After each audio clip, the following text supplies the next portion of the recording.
컷오프 되고 나서 제일 먼저 여기에 왔어요. 그래서 뭐라 그러냐면 당은 나를 버려도 나는 당을 버리지 않겠다.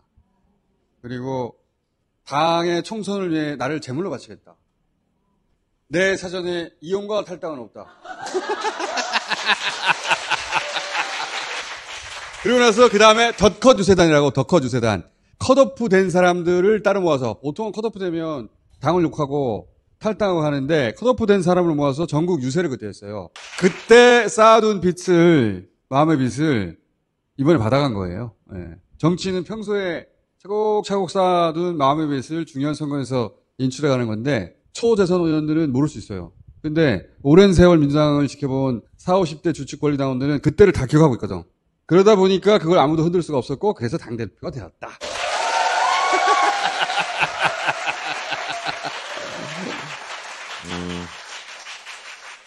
한마디로 괜찮은 정치인이죠. 제가 지난 10수년간 정청래 대표를 칭찬하는 경우가 한 5년에 한 번 있을까? 이번 전당대회는 저는 칭찬합니다. 평정심을 잃지 않았다. 평정심을 잃지 않았기 때문에 특별한 행동을 하지 않았어요. 그냥 평소대로 했어요. 그리고 그랬기 때문에 당대표가 된 겁니다.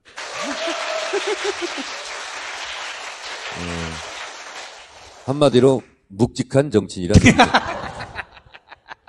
아무것도 하지 않기 힘들었거든요, 이번에. 의지를 가지고 아무것도 안 한 거예요. 평정심을 잃지 않았기 때문에. 수해복구를 열심히 했죠. 최근 벌어진 일부터 여쭤볼게.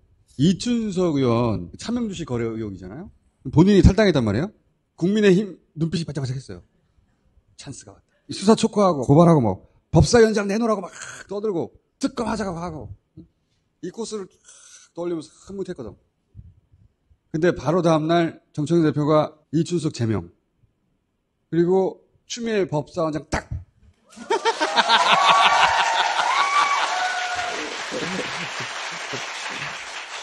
파장이 커질 틈이 없어. 한마디로 전광석화처럼 해치웠죠. 그때 오랜만에 칭찬할 때 가만히 좀 있어요. 예전에 태포동에 통과됐잖아, 이재명. 당일날 의원총회 하면서 원내대표 사표 내게 했던 거 기억나십니까? 사표 내시오! 나는 안 낼 테니까! 그날 그 자리에서 수습 못했으면 수습 못했어요. 그때 제가 대표해도 참 잘하겠다 싶었는데 대표 되자마자 이 벌어진 거 아니에요. 보통 일이 아니에요, 이게. 법사위원장이 차명주식 거래하다가 수사를 해봐야 알겠지만 그런 의혹이 빵 터졌잖아. 틈을 주면은 법사위원장 내놓으라고 막 다 달려들었을 거야. 언론들도 막 달라붙고. 커지기 딱 좋은데 커질 틈을 안 줘. 참 잘했다, 박수. 아니, 나에게도 말할 기회를 주세요. 제명을 했다는 건 당이 보호해줄 사안이 아니다. 정상적으로 수사받고 처벌을 받거나 아니면 스스로 무혐의로 명예회복을 하라 이런 뜻이거든요. 근데 추미애 의원 같은 경우에 6선이에요, 6선. 근데 법사위원장을 다시 하라니 3선 때 하는 거란 말이야. 선 때 오케이 하기 힘든 일이거든요. 다시 1선으로 돌아가라는 거죠. 전쟁터로. 그거 어떻게 오케이 받으셨어요, 그거? 전화를 했더니 그거 내가 꼭 해야 되겠냐. 그렇지. 해야 되겠다. 우리 말 길게 안 했어요.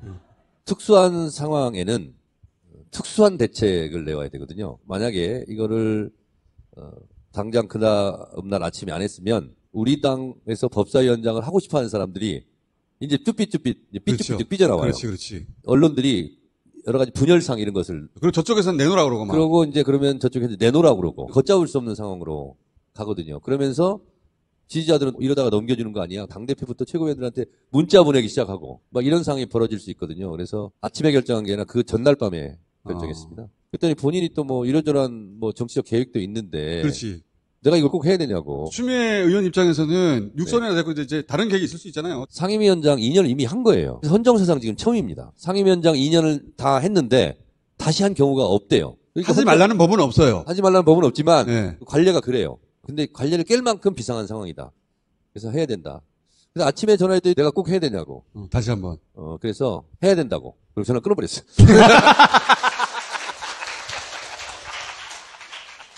최고위원들한테도 얘기를 안 했습니다.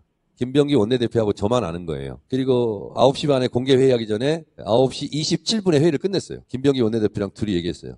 내가 모두 발언이 먼저이니 법사위원장은 김병기 원내대표가 발표하겠습니다. 그러면 추미애하겠습니다. 이렇게. 제일 당황한 것은 국민의힘이에요. 신났다가 뭐 추미애? 법사위원장은 추미애 한다 그러면 할 말이 없죠. 다른 모두가. 단칼에 잘랐고 또 추미애 법사위원장 카드로 한번 엎어놓으니까 그냥 조용하게 이렇게 수습하는 게 정리됐습니다. 쉬운 일이 아니에요. 비서실장이나 정무실장이 점심때 기자들하고도 밥 먹고 의원들하고도 이렇게 식사를 했나 봐요. 네. 그러고 와서 이제 보고를 하는데 정청래 당대표 너무 무섭다. 그리고 국민의힘은 내란에 대한 반성은 없다. 악수 안 한다고 하셨는데 근데 개혁신당도 안 만났다고 했는데 나중에 하는 겁니까? 아예 안 하는 겁니까? 전당대회 끝나고 내란에 대해서 사과하지 않으면 앞으로 악수하지 않겠다. 근데 악수하지 않겠다는 것은 레토릭이었어요. 근데 사람들이 진짜 악수 안 하는 걸로 받아들여가지고 악수를 할 수 없게 됐어요. 아니 근데 개혁신당은 왜? 이준석이 지난 대선 TV 토론 때 한 짓이 있잖아요. 그리고 국회에 지금 60만인가 70만인가 제명 청원이 들어와 있어요. 그런 상태에서 거기 가는 것은 적절하지 않다. 그랬더니 개혁신당 나와가지고 우리는 윤석열 탄핵에 찬성했는데 왜 우리까지 안 오냐고 막 불면 소리를 하더라고요. 내 맘이야. 큰일 났다 이제. 아니 예전에 제가 이제 MBN은 출연을 했거든요. 출연하고 오면 뭐 TV조선이나 채널의 기자들이 전화가 와요. 아니 의원님 같은 종편인데 MBN은 나가고 왜 우리 TV조선은 안 나와요? 내 맘이야. 그리고 끊어버렸어요. 당대표가 되면 이제 방송사들 10분 간격으로 이렇게 녹화 방송 하거든요. TV조선하고 채널A는 안 한다고 그랬어요. 그러니까 KBS, MBC, SBS, YTN, 연합뉴스 TV, JTBC 다 했는데 우리 언론 담당 비서가 와서 TV조선 채널A도 하고 싶다는데 어떻게 할까요? 안 했습니다, 제가. 자, 그 이재명 대통령 당대표 할 때 첩보 동의안도 있었고 단식도 있었고 굉장히 파란만장한 그 기간에 수석 최고를 하면서 옆에서 가까이서 보셨잖아. 근데 직접 해보니까 옆에서 보던 것하고 뭐가 제일 차이가 있습니까? 아침에 일어나면 일어나자마자 제일 하는 일이 네이버 검색하는 일이었어요. 본인 이름 쳐가지고. 정청래. 당대표 되니까 기사 검색할 시간이 없습니다. 아, 그 정도로? 네, 그래서 육체적으로 피곤합니다. 그렇게 일정이 많아요? 네. 빈틈이 없고요. 결정을 하는 자리잖아요. 그래서 며칠 안 했는데 스트레스가 원래 제가 스트레스를 잘 안 받는 스타일이에요. 방금도 오기 전에 당무위원회라는 걸 하고 왔어요. 결정을 다 의결하고 막 이러는 거거든요. 그거의 연속입니다. 이재명 대표 3년 하셨는데 야 진짜 힘들었겠다. 최종 의사결정을 계속 연속을 해야 되니까 매일매일. 정치적 판단을 크고 작은 것을 매일 하고 여러 가지를 하게 되잖아요. 예를 들면 이춘석 의원 같은 경우 처음 있는 일이잖아 이게 지금. 처음 있는 일이지. 그러면 순간 판단해서 윤리감찰단에서 진상을 조사해라. 긴급 지시. 후속 조치가 뭐 있을까. 최고위원 한 명을 딱 지목해서 만나봐라.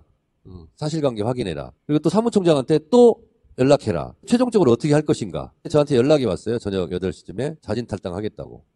그래서 그렇게 하라고 해놓고 이걸로 끝나야 될 것인가. 이런 것을 계속 생각하고 판단해야 되는 거예요. 골든타임을 놓치면 수습하기 어려운 걸로 막 가버릴 수 있잖아요. 밤 12시, 1시까지 의원들하고 통화하고 바로 또 후임 법사위원장을 그러면 내정을 해야 되는데 누구를 할 것인가. 당대표 하자마자 그런 엄청난 일이 생겨가지고 위기를 어떻게 대처하고 어떻게 수습할 것인가. 저도 많은 걸 느끼고 배웠어요. 지금 한참 인사 중이던데. 네. 지금 제가 당대표가 된 이후에 인사 문제에 대해서 당 내에서 잡음이 단 한 개도 없습니다, 지금. 왜 그런 겁니까? 이렇게 완벽할 수가 없어요. 이건 제가 실명으로 얘기할게요. 다 방송에 나왔으니까. 전략기획위원장이 굉장히 중요한 자리입니다. 강동구의 이해식 의원을 제가 임명했어요. 그리고 정책위 의장의 한정혜 의원, 사무총장의 조승래 의원, 경제수석 부의장, 사회수석 부의장, 그래서 유동수, 최기상 의원을 이렇게 했거든요. 근데 오늘 유동수, 경제수석 부의장 한마디 하라고 했더니 이렇게 얘기하는 거예요. 아니, 우리 당대표님은 진짜 탕평 인사 하는가 봐요. 저 박찬대 지지했는데. 빵 터져가지고 웃었어요. 그러더니 이해식 전략기획위원장이 진짜 탕평 인사 맞는 것 같아요. 저도 대표님 지지하지 않았는데. 분위기가 굉장히 좋았고 저를 지지했든 안 했든 그 기준이 아닙니다. 그냥 일을 잘하면 그 자리에 맞게 그냥 인선을 해요. 그러다 보니까 저를 지지하지 않은 사람을 많이 임명하게 되더라고요. 근데 저는 상관이 없어요. 전당대회는 끝났고 이제 과거 가지고 질질 끌면서 쪼잔하게 그렇게 할 필요가 없잖아요. 오늘의 현실을 보고 내일의 미래로 나가야 될 거 아니에요. 결과적으로는 실사구 시형 탕평 인사로 언론에서도 당내에서도 시비 거는 사람이 없습니다.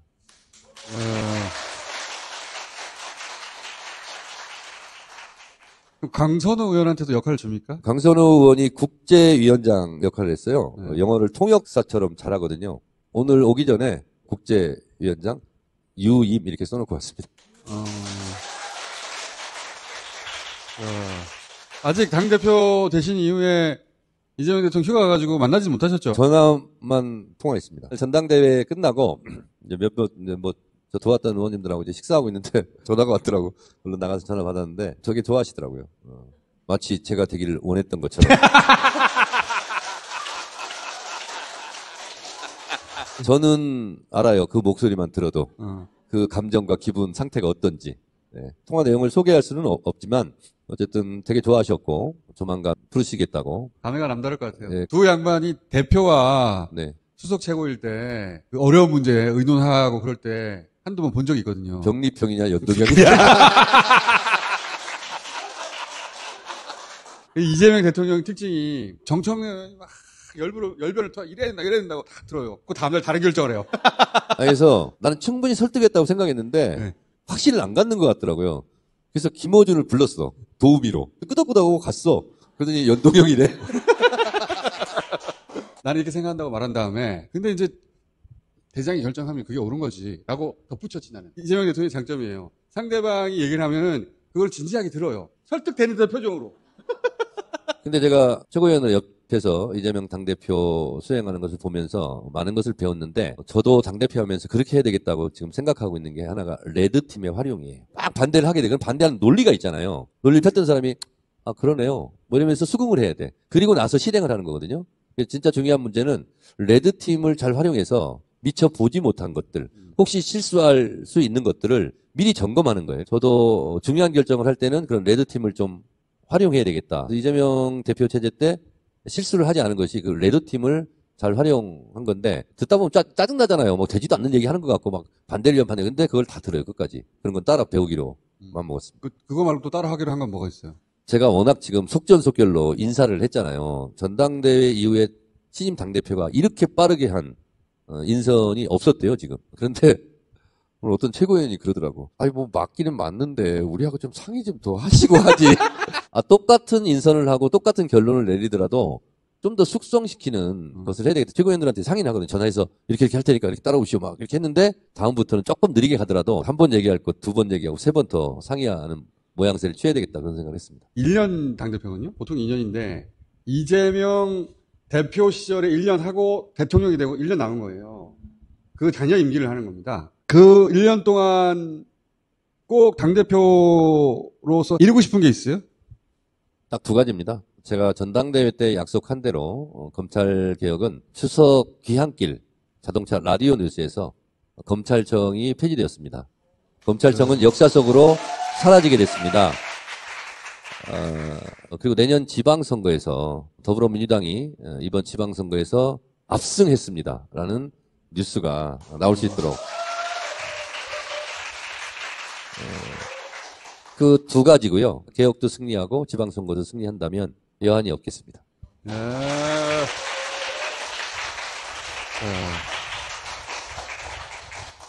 당원들에 의해서 선출된 당대표입니다. 솔직히 말씀드리면 이재명 대통령만큼 그런 권위가 있는 것도 아니고 또 의원들이 저를 많이 도운 것도 아니고 말 그대로 오직 당원, 오직 당심만 믿고 당원들 믿고 제가 전당대회에 나온 거거든요. 다행스럽게 저의 마음이 하늘에 닿았는지 당원들이 저를 지지해 주셔서 당대표가 됐거든요.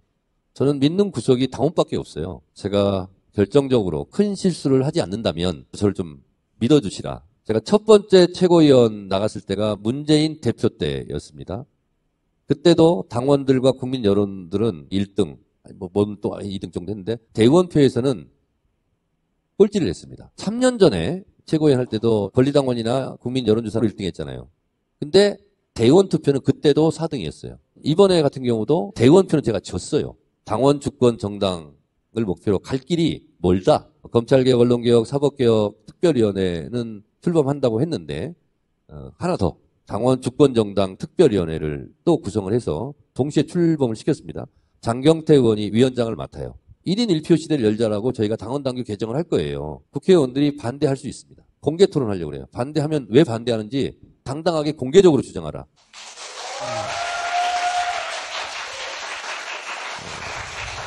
당원들이 신나게 활동할 수 있는 정당이어야 되잖아요. 자부심을 느끼는 정당이어야 되잖아요. 당원 주권, 정당, 당내 개혁하는데 많은 힘을 보태해 주시길 바라고, 그리고 특별한 행사를 제가 공약한 것을 연말에 이행할 텐데 당원 콘서트입니다.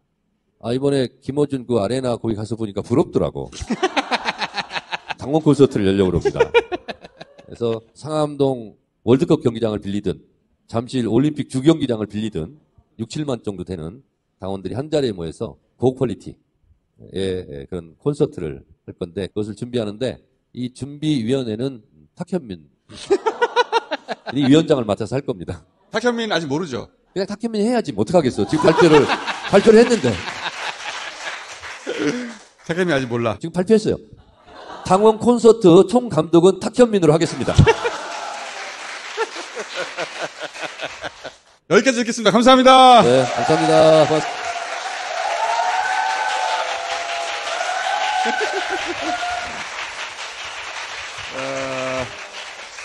이재명 대통령의 정청래 당대표 좋잖아.